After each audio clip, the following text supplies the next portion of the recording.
So today I'm talking a little bit more about this model as it relates to teacher leaders, those people in middle leadership in schools.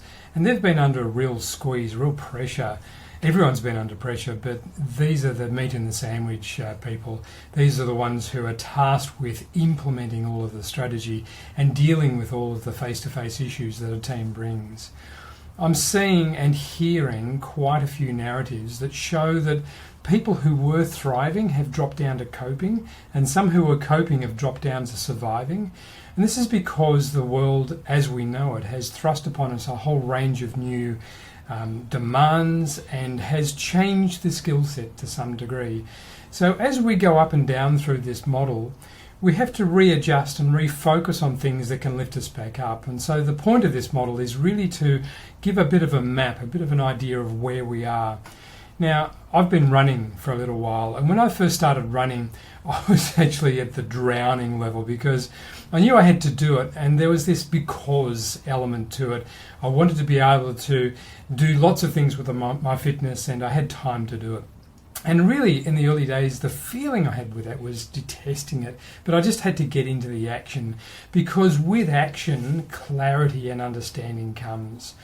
And for me, in that process, I started to use some tools and some processes, some maps and some other things that helped me start to build a cadence and a pace to what I was doing each day with my exercise. And as I went through that, I started to feel that sense of surviving. Actually, I can do this. I'm deferring to the difficulty that's present, if that makes sense. And the focus then is back on myself. And what do I need to do to keep going here?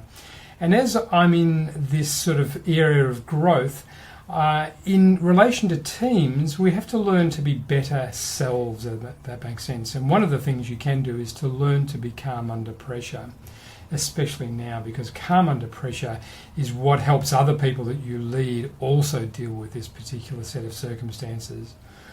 So if you're someone who's dropped from thriving and coping, above the line if you like, into just surviving or even worse, then you need to pay attention to different things. So if you've dropped from thriving back to coping, you still need to focus on developing your team and making sure you've got good ways of working. If you've dropped from coping or even thriving down to surviving, then you need to work on yourself a bit better and find the mechanisms and processes that help lift you back up this model. And if you're in drowning and detesting, then you really need to focus on the day-to-day action, the step-by-step, putting one foot in front of the other that can lift you out of detesting into deferring to the situation we've got at the moment, even beginning to like it again and then starting to love it.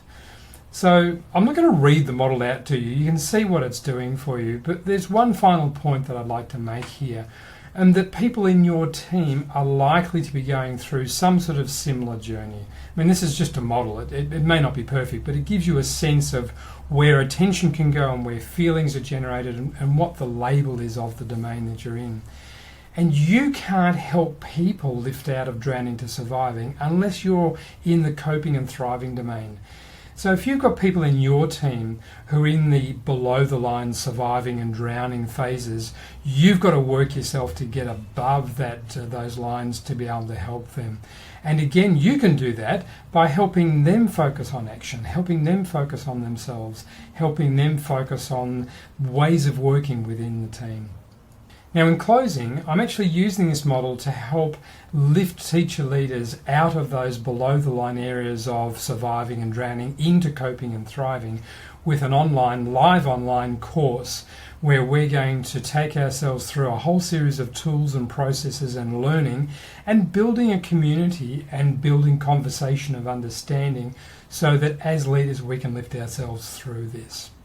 If you're interested in receiving some information about that, I'll have some details in this post. Hope this has been helpful. Keep in touch and move from deferring to liking to loving if you can. Take care.